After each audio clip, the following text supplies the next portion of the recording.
Hello friends. दोस्तों, हर बदलाव को सुधार नहीं कहा जा सकता, कुछ विनाश का कारण भी बन सकते हैं। देश में ऐसे कई ऐतिहासिक सुधार हुए हैं, जैसे कि नोटबंदी, जीएसटी, लॉकडाउन और अब किसानों का ये बिल, किसान बिल से लोग काला कानून कह रहे हैं। फ्रेंड्स, आज हम उन्हीं चीजों पर बातें करेंगे। दोस्तों, जब भी किसानों का प्रदर्शन होता है तो उसके पीछे हमेशा एक बात निकल के आती है, एमएस स्वामीनाथन की रिपोर्ट। ठीक है फ्रेंड्स, हमेशा इनका नाम सामने आता है। क्यों आता है, आज हम उसके बारे में जानेंगे। स्वामीनाथन जी कौन है, उनके बारे में जानेंगे। और किसानों के लिए जो 3 बिल लाए गए हैं, उस बिल में क्या दिक्कतें हैं जिसकी वजह से किसान लोग धरना प्रदर्शन कर रहे हैं, उससे भी हम जानेंगे। तो दोस्तों, उम्मीद करता हूँ वीडियो को पूरा देखेंगे ताकि आप पूरी तरह से आपका जो कंफ्यूजन है वो खत्म हो सके। दोस्तों, संरक्षण कमेटी की जो रिपोर्ट हमेशा चर्चा में रहती है, आपको पता ही होगा, तो आप इस वीडियो में हम इसे पूरा देखेंगे। फ्रेंड्स, इस रिपोर्ट को यूपीए की सरकार यानी कि यूपीए की गवर्नमेंट जो थी, कांग्रेस की सरकार ने लागू नहीं कर पाया इस रिपोर्ट को। और जब इस रिपोर्ट को बीजेपी की गवर्नमेंट ने जब से लागू किया तो किसान जो है वो प्रदर्शन पर उतर आए। आखिर ऐसा क्यों हुआ? वही किसान चाह रहे थे कि स्वामीनाथन की रिपोर्ट जो है आई है, उस पे कमेटी पे उस पे कानून बने ताकि हमें लाभ हो सके। और जब उस पे कानून बनाया गया तो फिर वो प्रदर्शन क्यों करने लगे, रीजन क्या है इसका? आइए डिटेल में देखते हैं। पहले देखते हैं स्वामीनाथन जी को कि उन्होंने उनकी क्या रिपोर्ट थी, वो क्या थे। सबसे पहले हम जानेंगे दोस्तों, एग्जाम पॉइंट ऑफ व्यू से अगर पढ़ रहे हैं तो फादर्स ऑफ ग्रीन रिवोल्यूशन कह सकते हैं इन्हें। हरित क्रांति के जनक कह सकते हो आप इन्हें, स्वामीनाथन का। इसका पूरा नाम था एम.एस. स्वामीनाथन। इन्हें पद्म भूषण, पद्म विभूषण, पद्मश्री और रेमन मैग्सेसे अवार्ड से सम्मानित किया जा चुका है। तो आपको इनका वेटेज पता चल गया होगा कि ये कितना मतलब इनका वेटेज है हमारे देश की राजनीति में, संस्कृति में और देश के सहयोग में, है ना। ये वैज्ञानिक भी रह चुके हैं। और आइए देखते हैं, तमिलनाडु के रहने वाले ये थे, ठीक है फ्रेंड्स हैं। और इनका पूरा नाम है प्रोफेसर एम.एस. स्वामीनाथन। इनको देश में हरित क्रांति का जनक कहा जाता है। स्वामीनाथन जेनेटिक वैज्ञानिक थे, ठीक है, ठीक है ना। इन्होंने 1966 में मैक्सिको के बीजों को पंजाब के घरेलू किस्मों के साथ मिश्रित करके मिला करके उच्च उत्पादकता वाले गेहूं के संकर बीज विकसित किए। कौन सा? संकर बीज। तो संकर बीज के एक तरह से जन्मदाता कह सकते हो आप स्वामीनाथन जी को। यूपीए की सरकार ने किसानों की स्थिति का जायजा लेने के लिए एक आयोग का गठन किया, जिसे कहा गया स्वामीनाथन आयोग। ठीक है, यानी ये आयोग जो था फ्रेंड्स, ये किसके द्वारा लाया गया था? यूपीए गवर्नमेंट के द्वारा। ठीक है, और लाया कौन था? स्वामीनाथन जी ने। नवंबर 2004 में एक कमेटी बनी थी, ठीक है, जिसे नाम दिया गया राष्ट्रीय किसान आयोग। ठीक है, इस नाम से इसे जाना जाता था, इस कमेटी को। इस कमेटी ने अक्टूबर 2006 में अपनी रिपोर्ट दी, जिसमें खेती और किसानी में सुधार के लिए बातें की गई थी। इसमें बताया गया कि कृषि को राज्यों की सूची के बजाय समवर्ती सूची में लाया जाए, क्योंकि इससे पहले कृषि कहाँ था? राज्य की सूची में था। इसमें बताया गया था कि इसे समवर्ती सूची में लाया जाए ताकि केंद्र और राज्य दोनों मिल करके किसानों की मदद के लिए आगे आ सके। ठीक है, ये था इनका रिपोर्ट, ये चाहते थे ऐसा। उनकी सिफारिशें क्या क्या थी स्वामीनाथन कमेटी की? एक तो थी कि कमेटी ने बीज और फसल की कीमत को लेकर सुझाव दिए, जिसमें किसानों को अच्छी क्वालिटी का बीज कम से कम दाम पे मिले। ठीक है, उन्हें मुहैया कराया जाए। उन्हें फसल की लागत का 50% ज्यादा दाम भी मिले। ठीक है, अगर 100 रुपये हमारे खर्च हुए हैं तो हमें उसका 250 मिले। ठीक है, सॉरी 150 रुपये मिले। ठीक है ना। अच्छी उपज के लिए किसानों के पास नई जानकारी का होना भी जरूरी है। ऐसे में देश के सभी गांवों में किसानों की मदद और जागरूकता के लिए विलेज नॉलेज सेंटर या ज्ञान चौपाल कर सकते हैं आप उसे, इसकी स्थापना की जाए, ताकि जो किसान है, अनपढ़ है, पढ़े लिखे नहीं है, उन्हें इसकी क्या हो, इसका फायदा हो सके। महिला किसानों के लिए किसान क्रेडिट कार्ड की व्यवस्था की जाए, इसके लिए महिलाओं के लिए स्पेशली। और क्या थी उनकी सिफारिशें? कमेटी ने अपनी रिपोर्ट में भूमि सुधारों पर जोर दिया और कहा कि अतिरिक्त और बेकार जो जमीन है उसे भूमिहीनों में बांट दिया जाए, है ना। इंपॉर्टेंट पॉइंट है ये सारे। इसके अलावा कॉरपोरेट सेक्टर के लिए गैर कृषि कार्यों को लेकर के मुख्य कृषि भूमि और वनों का डायवर्जन न किया जाए, है ना। जो करते हैं ना आजकल, किए जा रहे हैं कॉर्पोरेट सेक्टर के लिए जमीनें। अभी जो कानून बना है, ठीक है, इन्हीं सब चीजों को लेकर के है, जो काफी मुद्दा है, ये काफी इम्पोर्टेंट है। और इन सब वजहों से भी विरोध प्रदर्शन हो रहा है। आएगा पॉइंट देखते हैं। कमेटी ने national land use advisory service का गठन करने को कहा। ठीक है, जिसे यूपी गवर्नमेंट नहीं किया था। कृषि जोखिम फंड बनाने की सिफारिश की ताकि प्राकृतिक आपदाओं को आने पर किसानों को उससे मदद मिल सके। कृषि जोखिम फंड के लिए, ठीक है। छोटे और जो मझले किसान थे उनको लेकर कहा गया था कि सरकार खेती के लिए कर्ज की व्यवस्था करे ताकि गरीब और जरूरतमंद किसानों को कोई दिक्कत ना हो। किसानों के कर्ज की जो ब्याज दर है, इंटरेस्ट रेट, वो 4% तक लाई जाए, मतलब 4% ज्यादा नहीं हो। और अगर वे कर्ज नहीं दे पा रहे हैं तो उनकी वसूली पर रोक लगे, ठीक है। ये कुछ इंपॉर्टेंट पॉइंट्स हैं स्वामीनाथन कमेटी की। स्वामीनाथन आयोग ने दिसंबर 2004 में, अगस्त 2005 में और दिसंबर 2005 और अप्रैल 2006 में भी 4 रिपोर्ट पेश की, ठीक है। अंतिम रिपोर्ट 4 अक्टूबर 2006 को पेश किया गया था, जिसमें फसलों के समर्थन मूल्य को बढ़ाने समेत किसानों की दशा सुधारने के लिए बहुत सारे उपाय का सुझाव दिए गए थे। तो ये थी टोटल जो आपकी कमेटी की रिपोर्ट है, ठीक है। अब हम देखते हैं कि भारतीय किसान वर्सेस भारत सरकार, आखिर किसान जो है भारत सरकार के खिलाफ क्यों है। केंद्रीय कृषि और किसान कल्याण मंत्री नरेंद्र सिंह तोमर ने बताया कि स्वामीनाथन आयोग ने जो 201 सुझाव दिए थे, उनमें से 200 सुझावों को सरकार ने स्वीकार किया है। अब बताइए फ्रेंड्स कि जो 201 में से 200 सुझावों को गवर्नमेंट ने स्वीकार किया और कानून बनाया, फिर ये प्रदर्शन क्यों हो रहा है। कृषि बिल को लेकर के किसानों का सरकार का गतिरोध अभी बरकरार है। किसान और सरकार के बीच में अब तक 5 दौर का वार्ता हो चुका है, 6ठा दौर भी हो चुका कल, है ना, जिसमें बताया गया कि पराली जलाने को लेकर के जो नियम है उस पे उन्होंने बातें की हैं, लेकिन जो इम्पोर्टेंट मुद्दा है उस पर बात नहीं हो पाई है। किसान तीनों कृषि बिलों को वापस लेने की मांग पर अड़े हुए हैं। अब ऐसा क्या है दोस्तों, पहले हम तीनों कृषि बिल को देख लेते हैं एक एक करके, ठीक है। इसे समझ लेते हैं कि इसमें क्या दिक्कत है। कृषि उपज व्यापार और वाणिज्य विधेयक 2020 पहला। दूसरा है कृषि सशक्तिकरण संरक्षण कीमत आश्वासन और कृषि सेवा करार विधेयक 2020। तीसरा है आवश्यक वस्तु संशोधन विधेयक 2020। ये 3 इंपॉर्टेंट बिल है, सॉरी कानून है, बिल था अब कानून बन गया ये तीनों, ठीक है। और इसके खिलाफ वो प्रदर्शन कर रहे हैं जो हरियाणा पंजाब के किसान हैं, और अब तो पूरे देश के किसान इस प्रदर्शन में शामिल हो रहे हैं धीरे धीरे। पहला जो कानून है हमारे पास, कृषि उपज व्यापार और वाणिज्य विधेयक 2020। इसमें सरकार क्या कहती है कि वह किसानों की उपज बेचने के लिए विकल्प को बढ़ाना चाहती है। किसान इस कानून के जरिए एपीएमसी मंडियों के बाहर भी अपनी उपज को ऊंचे दाम पर बेच पाएंगे, ऐसा सरकार का कहना है। निजी खरीदारों से बेहतर दाम भी मिलेगी उन्हें, ऐसा सरकार का कहना है कि ये पूरी तरह से किसानों के हित के लिए है। अब किसान क्या कह रहे हैं, किसान कह रहे हैं कि सरकार ने इस कानून के जरिए एपीएमसी मंडियों को एक सीमा में बांध दिया। इसके जरिए एक कॉरपोरेट खरीदारों को खुली छूट दी गई, ये भी इनका भी कहना सही है, ठीक है। बिना किसी पंजीकरण और बिना किसी कानून के दायरे में आए हुए वे किसानों की उपज को खरीद बेच सकते हैं। ये काफी इंपॉर्टेंट पॉइंट है फ्रेंड्स, क्योंकि जो भी बाहर वो बेचना चाहेंगे किसी भी पूंजीपति को देंगे तो उनका ना तो पंजीकरण की जरूरत है, ना ही वो किसी कानून के दायरे में आएंगे, ठीक है। अगर बाद में दिक्कत होगी तो आप फिर किसान कहीं के नहीं रहेंगे, ना इधर के ना उधर के। और जो एपीएमसी जो मंडियां थी उसे भी एक सीमा बांध दिया गया कि गवर्नमेंट जो है वो एमएसपी के दर पे बहुत कम अनाज खरीदती है, ठीक है। तो बाकी अनाज तो वो बाहर ही बेचते हैं, लेकिन उनके ऊपर भी सरकार की नजर होती है। बट इस कानून के बाद सरकार की उस पर कोई हाथ नहीं होगा। यह खुली छूट आने वाले वक्त में एपीएमसी मंडियों की प्रासंगिकता को खत्म कर देगी, ऐसा कहना है। एपीएमसी मंडी के बाहर नए बाजार की पाबंदियां नहीं है और न ही कोई निगरानी है। इंपॉर्टेंट पॉइंट है सारे। सरकार को अब बाजार में कारोबारियों के लेन देन, कीमत और खरीद की मात्रा की जानकारी नहीं होगी। इससे खुद सरकार को भी नुकसान है, वह बाजार में दखल करने के लिए भी कभी भी जरूरी जानकारी प्राप्त नहीं कर पाएगी। इंपॉर्टेंट पॉइंट है ये सारे के सारे, जिसकी वजह से किसान परेशान है और वो कह रहे हैं कि मुझे इस तरह का कानून नहीं चाहिए, ठीक है।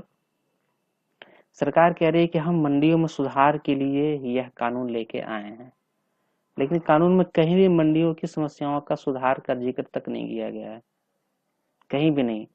यह तर्क और तथ्य बिल्कुल सही है कि मंडी में 5 आढ़ती मिलकर किसानों की फसल तय करते थे, ठीक है। लेकिन किसानों को परेशानी तो होती थी इसे, लेकिन कानून में कहीं भी इस व्यवस्था को ठीक करने की बात नहीं कही गई है। मतलब किसानों को कहना है कि आप मंडियों में अगर दिक्कतें हैं उनकी, अगर तो आप उसकी आप सुधारने की बात कीजिए, एक नया कानून ला करके आप बाहर किसी कोई बेच दो, कॉन्ट्रैक्ट फार्मिंग का वो झमेला लेके आ गए। जो पढ़े लिखे किसान नहीं है वो कॉन्ट्रैक्ट फार्मिंग कैसे कर पाएंगे। खैर वो तो दूसरा हमारा सेकंड वो बिल है, सॉरी कानून है। पहला कानून पहले पढ़ लेते हैं। किसानों का डर किस बात का है कि एमएसपी की पूरी व्यवस्था इसके कारण से धीरे धीरे खत्म हो जाएगी। कारण है कि मंडियां ही एमएसपी को सुनिश्चित करती है। अगर मंडी ही नहीं रहेंगे तो एमएसपी सुनिश्चित कैसे करेंगे। फिर किसान जो है वो औने पौने दाम पर फसल बेचेगा। सरकार बंधन से मुक्त हो जाएगी इस कानून के बाद। ठीक है, जैसे कि बिहार में हो गया। अब बिहार का एग्जाम्पल ले लें। बिहार सरकार ने किसानों के प्रति अपनी जिम्मेदारी से मुक्त हो गई है। वर्ष 2020 में किसान जो थे बिहार के, उन्हें गेहूं, बिहार के किसानों के गेहूं के कुल उत्पादन का 1% ही खरीदारी कर पाई एमएसपी पे। ठीक है, बिहार में यही वजह है कि एपीएमसी कानून 2006 में खत्म हो गया था और सबसे कम कृषि आय वाले राज्यों में आज बिहार अग्रणी है।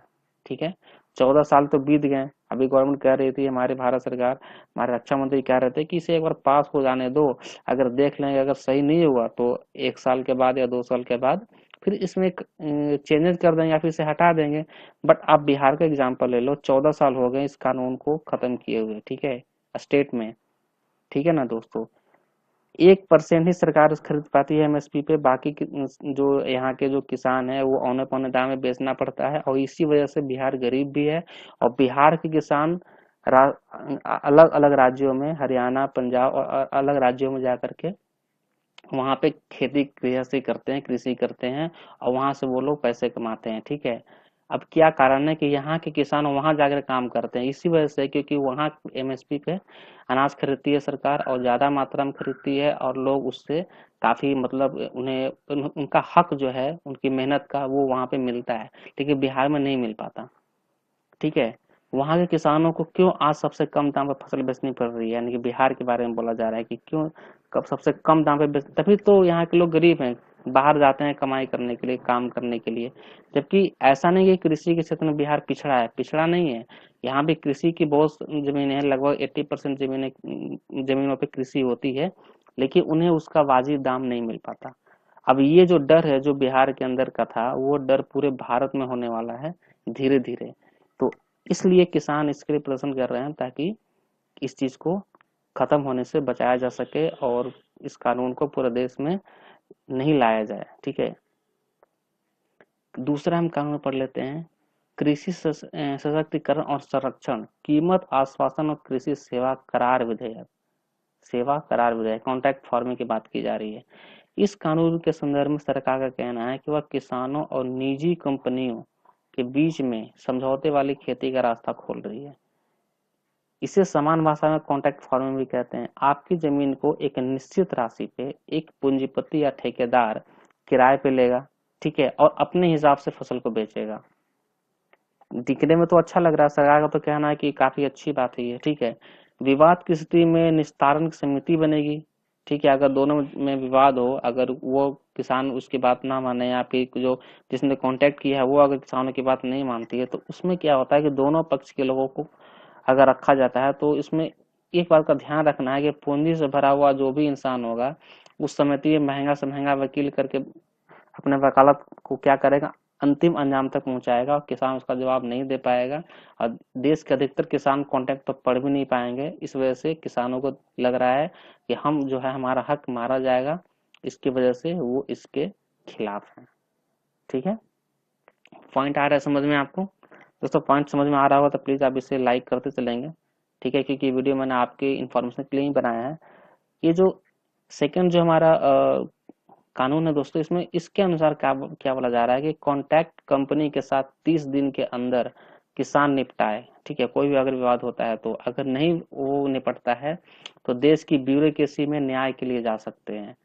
अगर वहां भी नहीं हुआ तो 30 दिन के लिए एक ट्रिब्यूनल के सामने पेश हो और हर जगह एसडीएम के अधिकारी मौजूद होंगे। ठीक है, यहाँ तक तो ठीक है।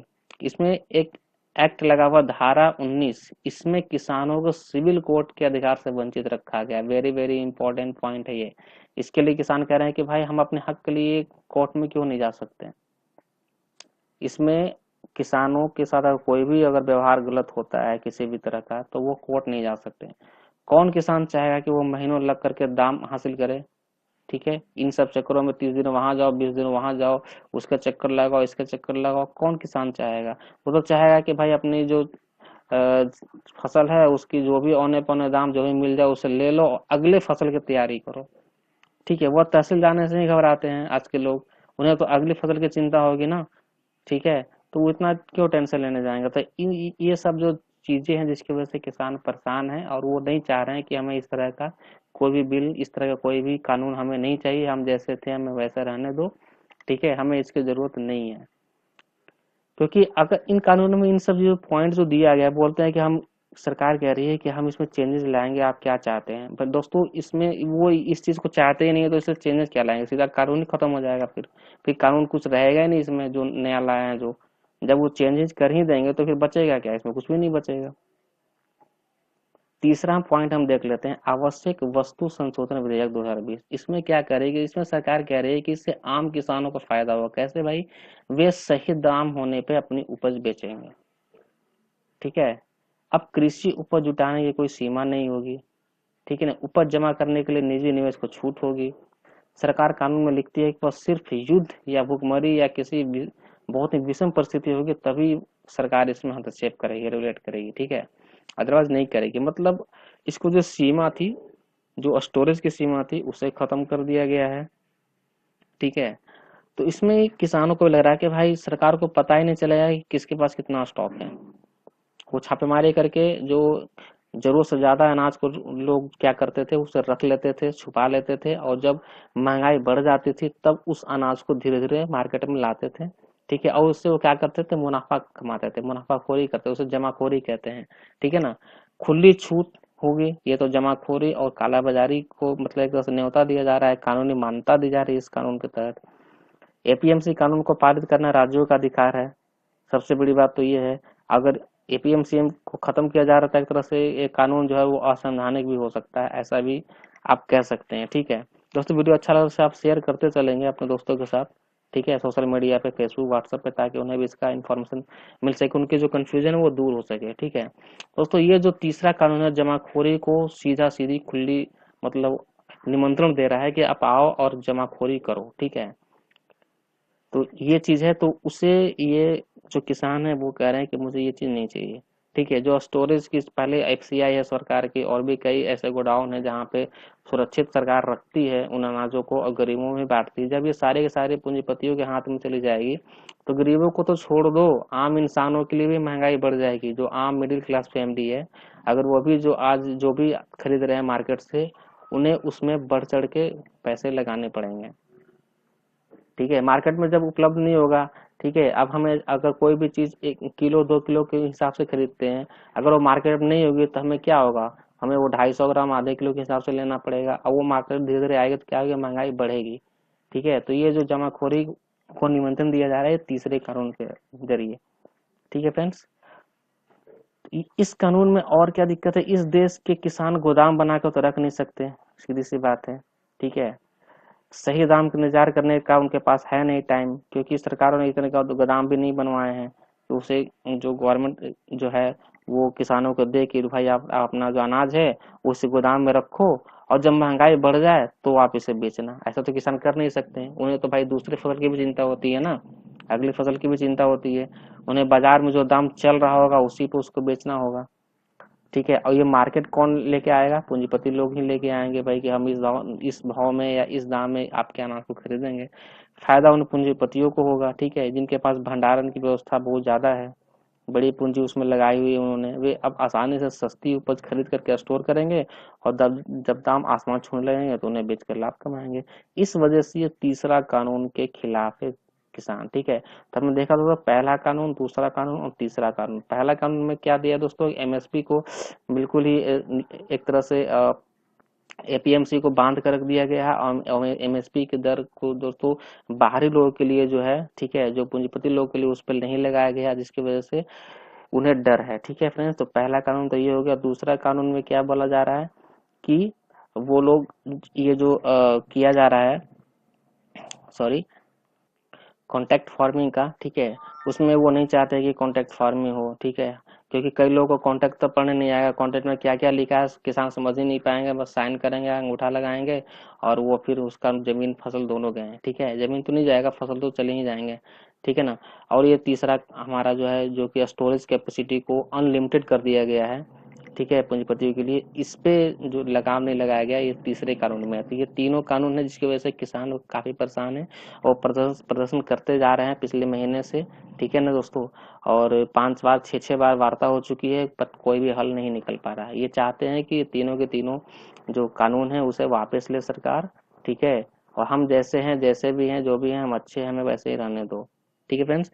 हमारे साथ लगातार बनने का आपको बहुत बहुत धन्यवाद फ्रेंड्स। अगर आप फर्स्ट टाइम हमारे वीडियो को विजिट किए हैं फ्रेंड्स, हमारे चैनल को विजिट किए हैं, तो इसे आप जरूर सब्सक्राइब कर लें, ताकि नए वीडियो को इन्फॉर्मेशन आपको मिलता रहे।